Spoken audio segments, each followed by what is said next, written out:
Começa agora o programa Sensibilidade. Apresentação: José Damião.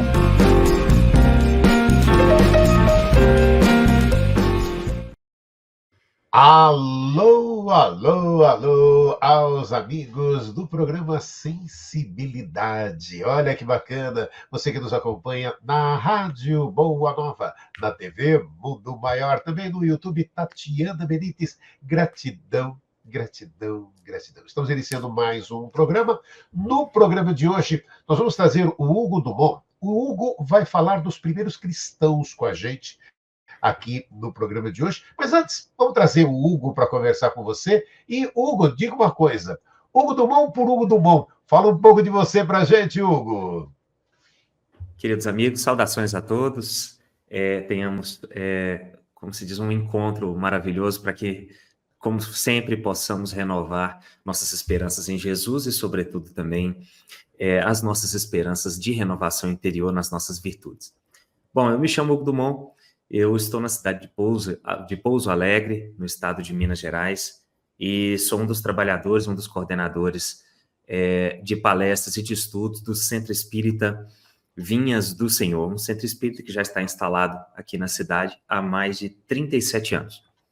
Mas sou nascido da cidade de Pirapora, no interior de Minas Gerais, e desde muito cedo tivemos contato com os textos cristãos, né, sobretudo por meio do contato muitíssimo amoroso da nossa avó materna, e sempre nos desafiou, né, o pensamento, o fato das escrituras deterem entrelinhas com dificuldade de entendimento e, sobretudo, de interpretação. E isso sempre nos chamou uma atenção de curiosidade inicial, para que nós pudéssemos devassar esses ditos mistérios, né, que estavam ali descritos, e também do relacionamento daqueles homens e mulheres que conviveram com Jesus nos primeiros momentos da cristandade. E, ao mesmo tempo, na cidade de Pirapora, é uma cidade ribeirinha, fica às margens do Rio São Francisco, do Velho Chico. As nossas tias, né, do lado paterno, sempre bordavam, e ensinadas por a nossa avó, né, a nossa avó Antônia, agora já retornada para o plano espiritual, e tinham sempre ali algumas histórias sobre os caboclos d'água, os sacis que pregavam peças, né, em todos que se aproximavam dos patacões das fazendas antigas. E então existia ali uma série de relatos e descrições de manifestações espirituais à beira do Rio São Francisco.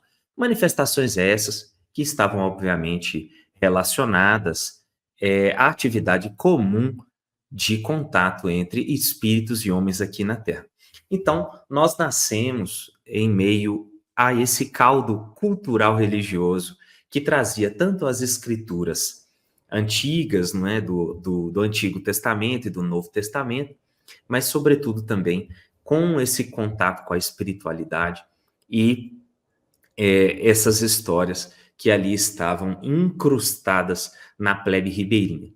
Então, tudo isso nos trazia uma série de dúvidas e, sobretudo, também uma necessidade de devassarmos essas dúvidas e, sobretudo, esses mistérios que estavam relacionados a essas manifestações espirituais que ali se delimitavam na beira do rio.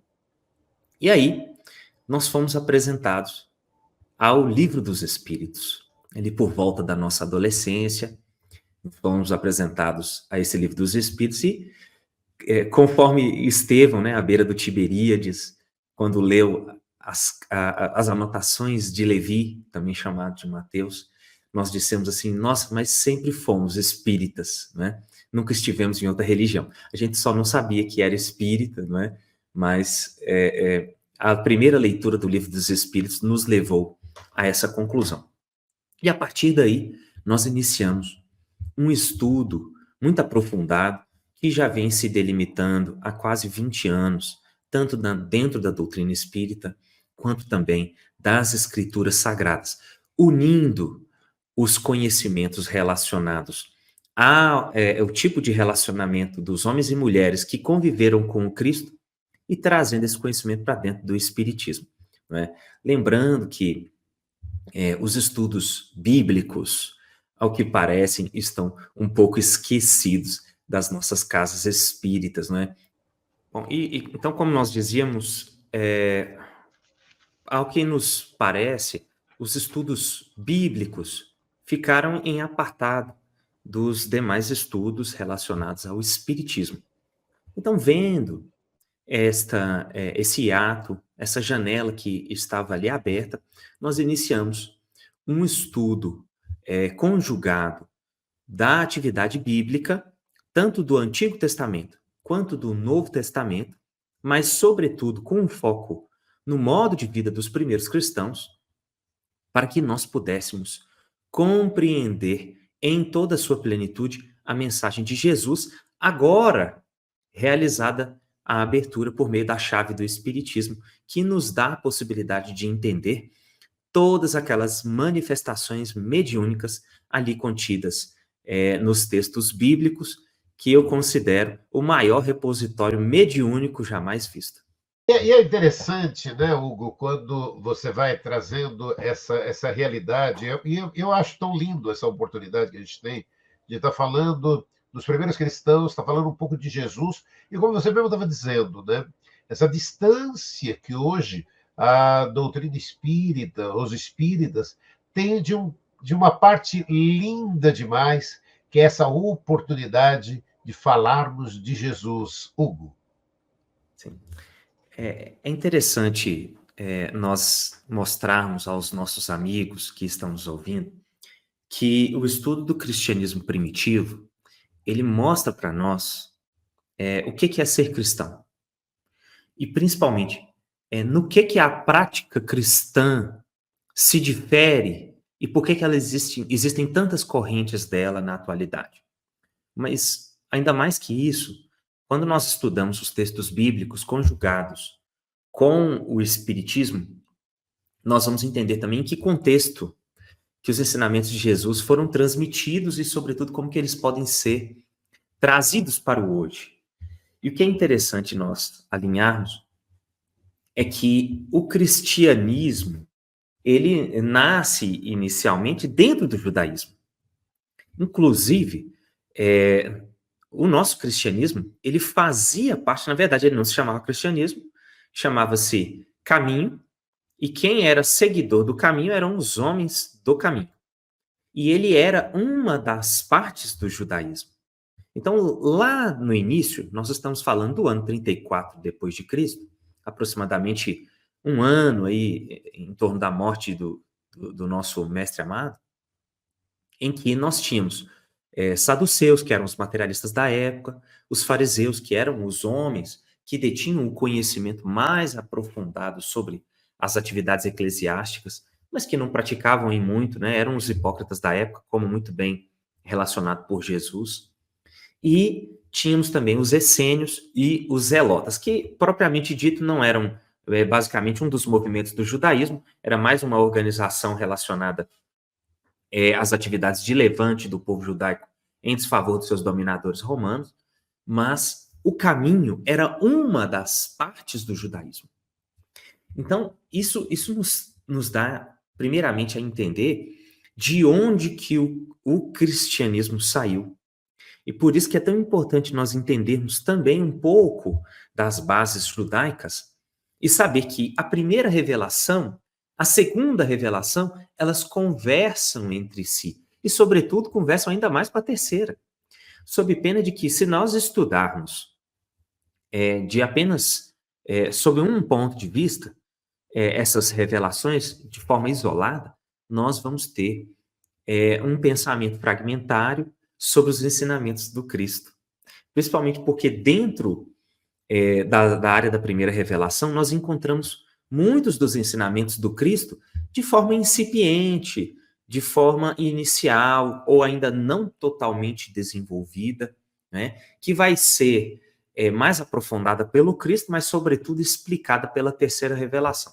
Eis aí, então, a nossa necessidade, sabe, Damião, de nós estudarmos o cristianismo primitivo para a gente entender o significado da cristandade e de que, sobretudo, a cristandade não tem uma significação relacionada a um Cristo em sofrimento, ao Cristo pregado em cruzes, a um Cristo colocado dentro das carteiras como imagens ou santificações, mas, sobretudo, um mestre de luz e, sobretudo, de carinho, para que nós possamos colocar nos nossos corações e conviver bem uns com os outros.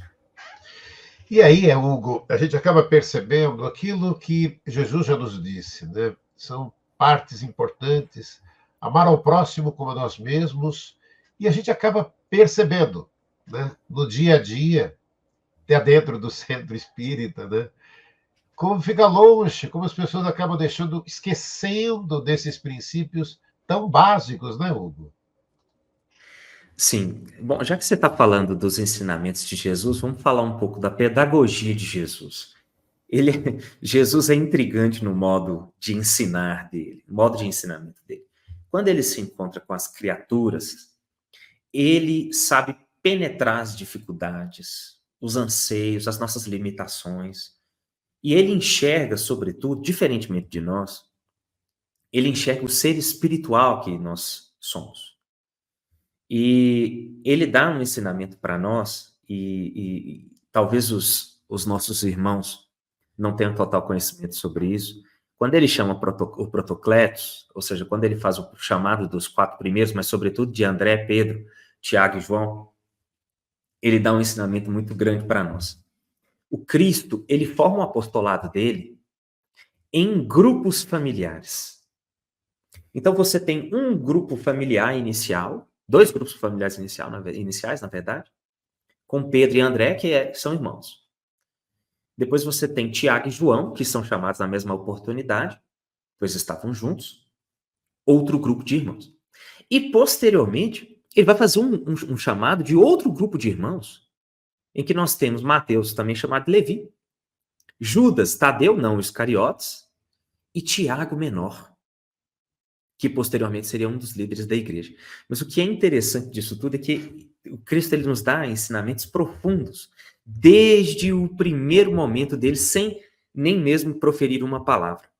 Ele mostra para nós que a cristandade tem que nascer dentro da família, sobretudo porque é dentro da família que nós temos as primeiras oportunidades de nos relacionarmos com aqueles que amamos, e nós, sabendo da atividade das reencarnações, nós conseguimos ver que a nossa família é o nosso espelho, é o nosso reflexo das nossas atividades do passado. Então, normalmente, quando nós temos pessoas muito difíceis na família, pessoas que são muito complicadas do ponto de vista de relacionamento familiar, nós temos que nos lembrar que nós somos espíritos milenares e de que nós estamos ligados no grande torvelinho das encarnações, da fieira de encarnações, e que nos trazem tanto os nossos amigos quanto os nossos algozes na convivência. Então, Jesus, sem dizer nada, logo no primeiro ato de cristianismo primitivo, com ele ainda vivo, quando ele está chamando os apóstolos, ele já nos mostra que o evangelho tem que ser vivido na família. Isso é muito sublime. E algumas vezes, por muitas vezes, isso está esquecido no mundo. E família que é a base, né? É esse grande desafio, é a base, é o grande desafio, né, Hugo? Porque quantas vezes, né? Quantas e quantas vezes, né? A gente consegue desenvolver um trabalho lindo, maravilhoso fora de casa, e o mesmo não acontece dentro de casa, na família. E aí o que você estava dizendo, né? Jesus já, sem falar nada, já estava mostrando o valor da família, né, Hugo? De fato. E o interessante que você tenha citado que muitas vezes, aonde que é o nosso campo de atuação do Evangelho? E os cristãos iniciais, os cristãos primitivos, eles nos mostram isso de uma forma muito interessante. Logo depois dos acontecimentos da morte, também chamada da paixão do Cristo, após a crucificação, os discípulos ficam muito assustados, muito inseguros, sobre um período de uma verdadeira reflexão, de incerteza mesmo. Enfim, eles estavam perdidos pela ausência do mestre e sem saber aonde reiniciariam o trabalho que ele tanto havia ensinado, né? Então, nós estávamos falando de relacionamento em família, então nós temos aí um ponto-chave aí quebrado, porque o Cristo é trazido novamente ao plano espiritual, e os cristãos primitivos, então, ficaram muito perdidos. E aí, nós vemos o seguinte, aonde que esses homens e mulheres se reuniam para praticar o cristianismo? Porque naquela época, nós não tínhamos as igrejas, os templos, os locais de adoração, de culto, para que fosse feita a prática do cristianismo, né? E principalmente a sua difusão. Então, esses homens e mulheres da primeira hora, eles se encontravam na casa de amigos, nas praças, embaixo das árvores, no meio da natureza, na beira do Tiberíades, mas nunca mesmo praticavam o cristianismo dentro de prédios, de construções próprias. Por quê? Porque o cristianismo ele tem que ser praticado, os ensinamentos do Cristo, dentro dos corações. Então, o templo de Deus, ele inicia-se na família, nas relações familiares, mas ele estende-se ao mundo, porque pouco importa a delimitação de local em que nós estamos para praticar os ensinamentos do Cristo. Importa mesmo é que nós coloquemos esses princípios dentro dos nossos corações e possamos realizar essa difusão por todo o mundo e, sobretudo, para aqueles que nos rodeiam, realizando, obviamente, sacrifícios, né? Realizando sacrifícios necessários da compreensão, da caridade e, sobretudo, também do entendimento para com todos que estão em volta de nós. É aquilo, né, Hugo? E eu particularmente aqui, né, acredito muito, né, nesse colocar em prática, né? São os exercícios que a vida nos oferece, as oportunidades que a vida nos oferece, para colocarmos em prática o quê? Os ensinamentos de Jesus, do nosso mestre, e a todo instante, né? E esses momentos existem sempre, e a vida nos oferece isso, né, Hugo? Com toda certeza que a vida nos oferece isso. A Terra, ela equivale a um grande palco escolar em que todos nós estamos sob provações e também em resgate das provas que nós fomos submetidos anteriormente, das dívidas que nós contraímos e que agora somos chamados a reequilibrar dentro da justiça, do amor e da caridade. Só que para que isso seja feito, são necessários sacrifícios. Já que nós estamos falando dos primeiros cristãos, vamos relembrar os sacrifícios iniciais deles. Como é que os cristãos primitivos eram? Em uma palavra, eles eram intrépidos. E intrepitude, que significa coragem, valor de enfrentamento dos problemas do dia a dia, está faltando muito para os nossos cristãos modernos. Veja só, os cristãos primitivos eles eram diferentes de tudo que já se havia registrado. Eles não se ajoelhavam para os Césares, eles não juravam fidelidade ou endeusamento aos deuses romanos, que eram deuses de pedra, das religiões flamíneas.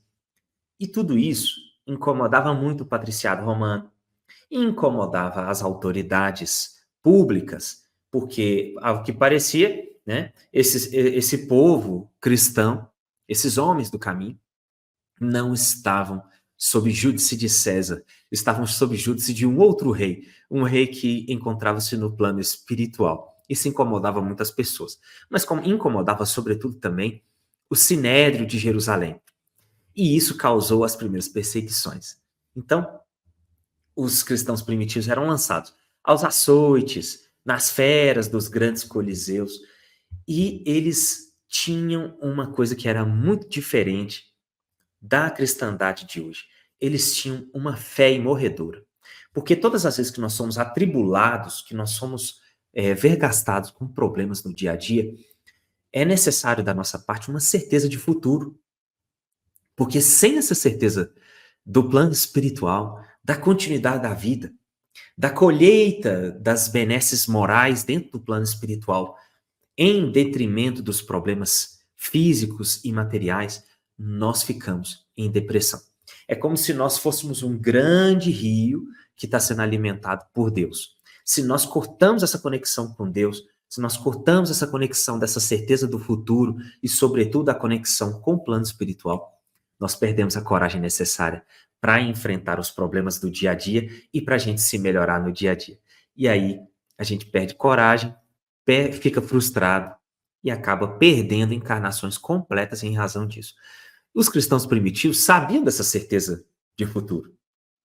Então eles exerciam isso dia a dia. Por meio do quê? Por meio de uma fé imorredora, mas sobretudo também por meio de uma conexão com o plano espiritual que ia desde o nascer do sol até o crepúsculo. Então eles estavam diuturnamente em contato com o plano espiritual, por meio de suas orações, e não que essas orações significassem uma oblação ou um tipo de louvor ininterrupto que os fizesse apenas louvar a Deus e esquecer todas as coisas materiais, mas era uma confiança de pensamento no alto, de pensamento no Altíssimo, e sobretudo de entendimento de que somente por meio do apoio ao plano espiritual, de que nós dependemos muito de Deus, mas de que nós somos os artífices da reencarnação e que nós temos que trabalhar aqui no dia a dia para nos melhorar, é que nós conseguimos prosseguir com muita coragem. Então, os primeiros cristãos, eles eram assim. E está faltando isso para os cristãos da atualidade. Essa intrepitude, essa certeza de que o plano espiritual continua, de que os espíritos diretores das atividades da vida, do globo, do orbe como um todo, da nação, como temos o exemplo de Ismael, mas, sobretudo, também os espíritos que afiançaram a nossa vinda reencarnatória aqui, por meio do amor, estão sempre conosco. Nós não estamos desamparados e estamos aqui para enfrentar todos os problemas da vida. É importante esse detalhe que o Hugo vai trazendo, a gente vai falando desses primeiros cristãos e dessas oportunidades, né? Desde lá, essa fé, né? Que de repente é tão importante, esse estar em contato, e aí eu acho que é bacana, né, Hugo, a gente está comentando, que é aquilo, é de você ter as duas plataformas, é de estar conversando com a espiritualidade o tempo todo, mas estar colocando em prática, exercitando esse amor nesta existência, né, Hugo? De fato.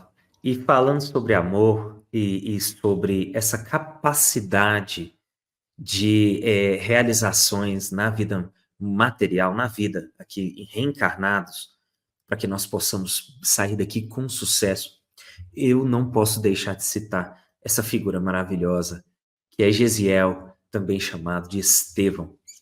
Estevão, nas palavras de Emmanuel, ele era uma alma temperada na forja sublime do sofrimento. E o que isso fazia com ele? Quando nós temos a alma pronta, ou seja, quando nós estamos de espírito pronto, espírito de serviço, pronto para poder enfrentar as tribulações da vida, tudo que nós fazemos está relacionado às alegrias, às aspirações do alto. E Gesiel, também chamado de Estevão, ele era assim. Ele era uma figura muitíssimo interessante, que veio de bases judaicas. Ele tinha um conhecimento profundo sobre a Torá, sobre a lei, sobretudo dos profetas. E ele adorava Isaías, né, que é um dos grandes profetas anunciadores do Messias de Nazaré. E ele faz, então, grandiosíssimas preleções e, sobretudo, ele é responsável por iniciar a separação do cristianismo nascente em desfavor do judaísmo. Porque até então, como nós já havíamos dito no início da nossa preleção, judaísmo e cristianismo estavam ainda dentro de uma mesma cesta. E Gesiel, na sua grande intrepitude, na sua grande capacidade de enfrentamento dos problemas da vida, é ele que faz, é ele o responsável por essa separação do cristianismo com o judaísmo. Por quê? Quando acontecem os fatos do apedrejamento relacionado a Saulo de Tarso, né, ainda não se chamava Paulo, Estevão é apedrejado e morto. Então, tem uma visão maravilhosa de Jesus, que aparece inclusive no Paulo Estevão também, e inclusive no Atos dos Apóstolos. E essa situação, que é uma situação dificílima, né, em que ele perece, em que sua vida é perdida, ele inicia ali, então, a separação, porque a partir daquele momento acontece uma perseguição em massa contra os cristãos.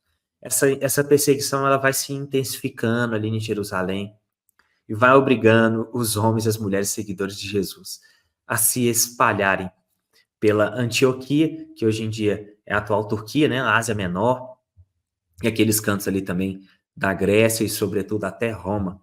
Então, veja só, com o espírito de serviço e de entrega que Estevão tinha, ele é responsável por uma das grandes obras do cristianismo, né? Eu digo que sem Estevão e sem Paulo de Tarso, o cristianismo possivelmente não teria chegado até nós.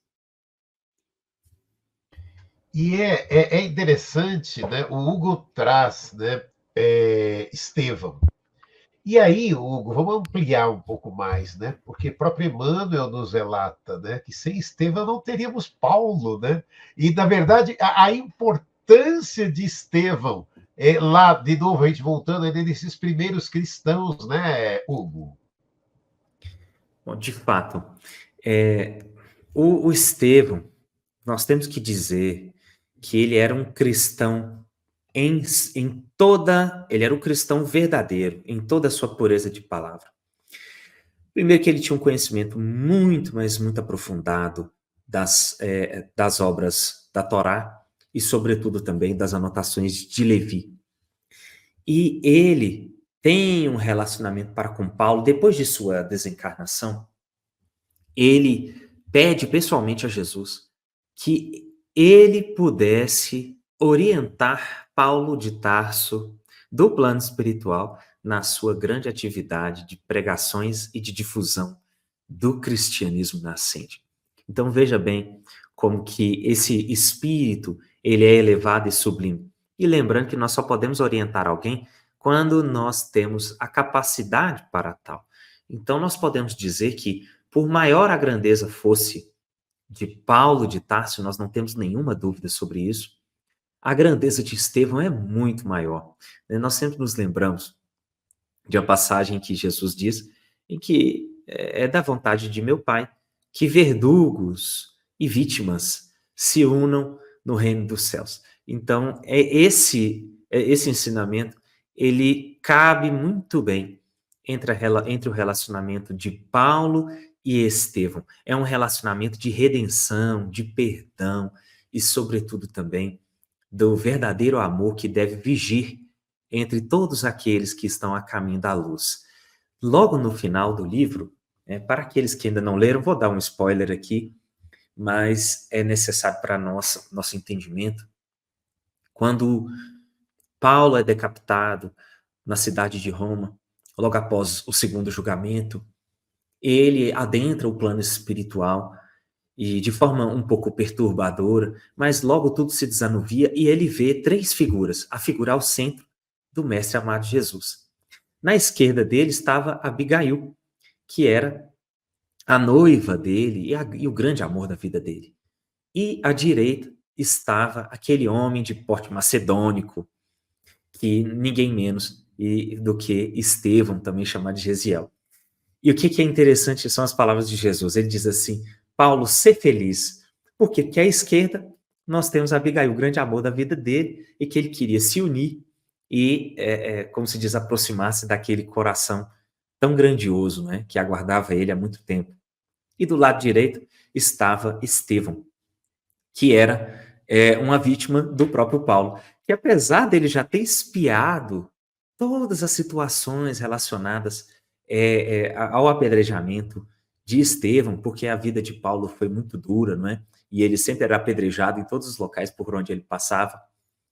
Ele queria ainda pedir perdão a Estevão, porque ele ainda não tinha, ele ainda não teve aquela oportunidade até aquele momento. Então, um momento sublime, maravilhoso, relatado aí pelo quinto evangelista, nosso amigo, amado Emmanuel.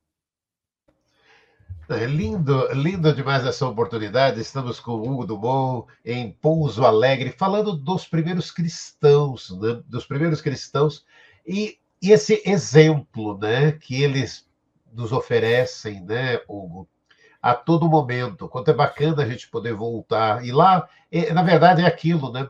É a base do que temos hoje foi plantado no passado. A vida prossegue dessa mesma forma, né? É o plantar e colher, né, Hugo?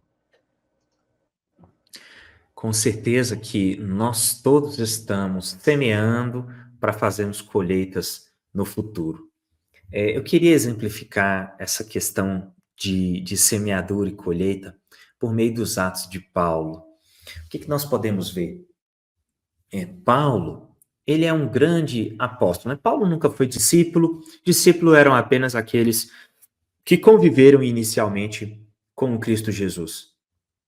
Posteriormente a isso, apóstolos eram aqueles que difundiam a sua palavra e, sobretudo, também os seus conhecimentos. Podemos dizer, de certo modo, que somos os apóstolos da modernidade. Então, pois nós estamos também realizando a difusão do Evangelho do Cristo.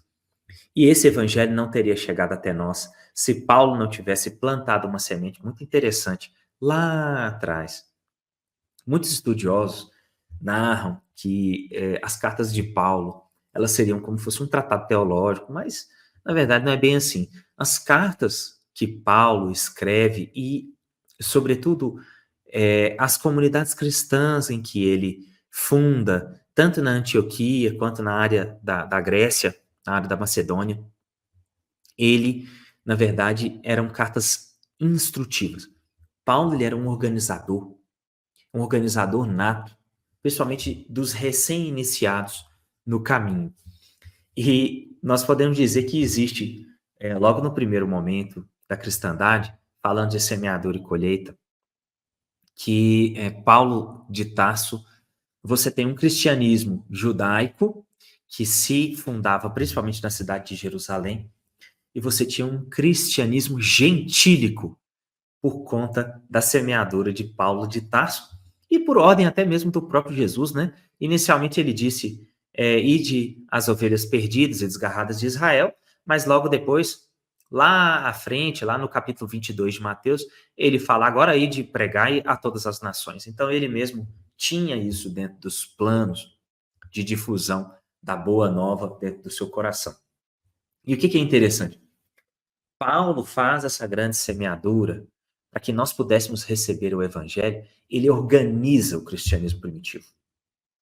Ele estabelece bases sólidas para que nós possamos receber esse conhecimento. Como é que era, né? Eu gosto sempre de contar essa história, né? A história de Paulo ela é muito interessante porque ela envolve todos os ensinamentos do ponto de vista do coração. Quando eles chegam a Jerusalém, por chamado de Pedro, na verdade ele estava em Antioquia, que é na Síria, e eles vão até Jerusalém, que está ali dentro da área de Israel, na atualidade. E o que acontece naquele encontro? Eles se encontram ali dois grupos totalmente diferentes, porque uma das bases da igreja era Pedro, Tiago e João. Tiago, nós estamos falando de Tiago menor, que é irmão de Mateus, tá? Filho de Alfeu. Mateus também é filho de Alfeu. E o que acontece dentro daquele encontro? Nós temos esse grupo e temos o grupo 2, que é o grupo de Paulo de Tarso, posteriormente integrado por Lucas, Tito, Timóteo, dentre muitos outros que vão ajudar Paulo também. Mas nesse grande encontro de titãs e nessa grande semeadura inicial do cristianismo primitivo, duas ideias totalmente diversas se colocam ali e se antepõem.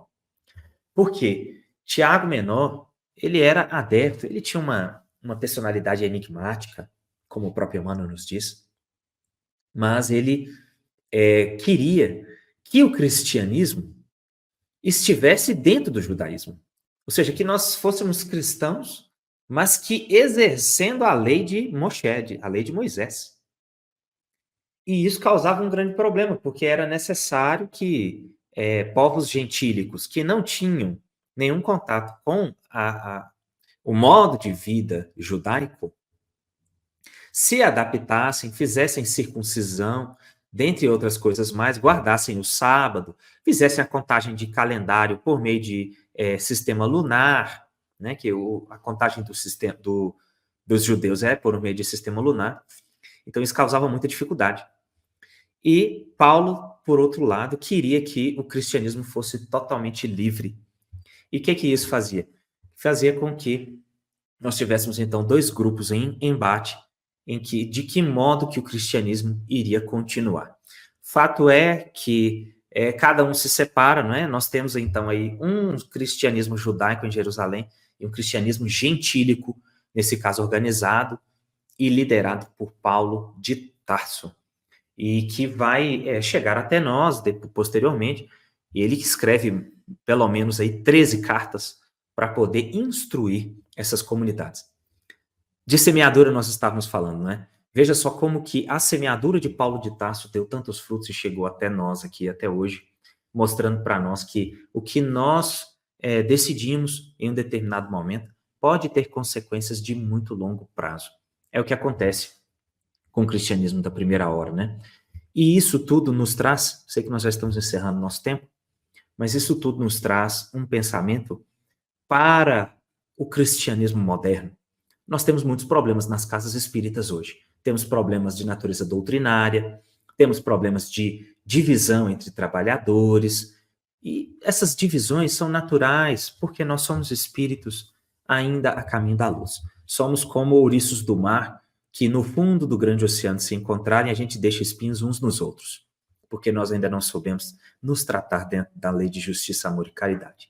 Então, esse exemplo dos primeiros cristãos nos mostra que essas divisões dentro dos grandes movimentos religiosos dos homens, porque Jesus não veio fundar religião alguma, nem mesmo Moisés veio fundar judaísmo, essas divisões, essas distensões são naturais, mas que, sobretudo, nós não precisamos de concordar uns com os outros. Nós podemos continuar trabalhando juntos a serviço do Cristo. Estamos conversando com o Hugo Dumont, falando dos primeiros cristãos, mas ainda deixo um espaço aqui para você, Hugo, para a sua mensagem, né? A mensagem, a gente que está falando dos primeiros cristãos, e aí eu ainda queria conversar mais com você, mas não vai dar tempo, eu quero que você comentou, e a gente vai colocando ali, né? Você falou do perdão, e a gente vê, né? Jesus já nos disse, né? Perdoar 70 vezes 7. E quando vamos vivendo dentro dos centros espíritas, o quanto é necessário colocarmos o perdão, né, do dia a dia dentro do nosso coração. E depois a sua mensagem, Hugo, fala com a gente. Bom, meus queridos amigos e minhas queridas amigas, que Deus nos conceda muita, mas muita paz. Nós todos estamos dentro de um momento de mudança espiritual, e a gente pode atestar essas situações difíceis pelos fatos que a Terra nos dá. Nós estamos em momentos de focos de atividade belicosa, de guerras, um número crescente de suicídios, um esvaziamento total da moralidade. Nós temos visto a ingratidão no coração dos homens, pessoas que adoram muito mais as questões materiais do que propriamente a Deus. E tudo isso entra dentro dos corações que estão desavisados e são incautos. Mas Jesus, ele continua nos aguardando no seu reino de luz, de bondade e de amor. E é como se ele estivesse no leme dessa grande barcaça chamada Terra, e a dizer para nós assim: homens de boa fé, eu venci o mundo, vinde a mim, todos vós que estáis cansados, eu vos aliviarei.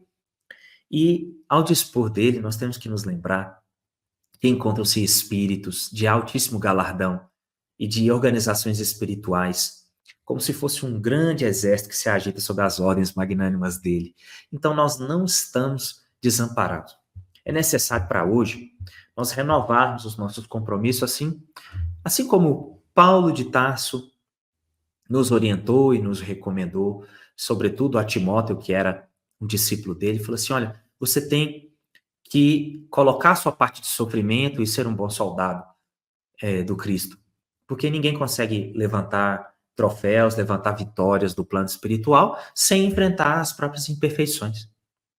Então que nós possamos renovar os nossos votos com o Cristo, sobretudo por meio do ensino, mas também com a prática, porque muito valem as mãos que obram, que trabalham, do que a boca que fala nos púlpitos. Então vivamos de forma bondosa, misericordiosa e, sobretudo, fazendo o bem para aqueles que estão mais próximos de nós, como o próprio Cristo nos ensinou.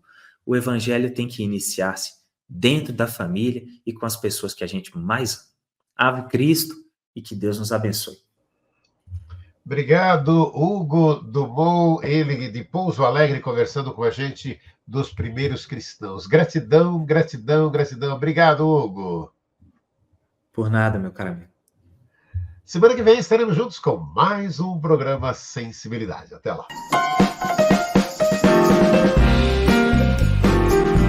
Você ouviu o programa Sensibilidade.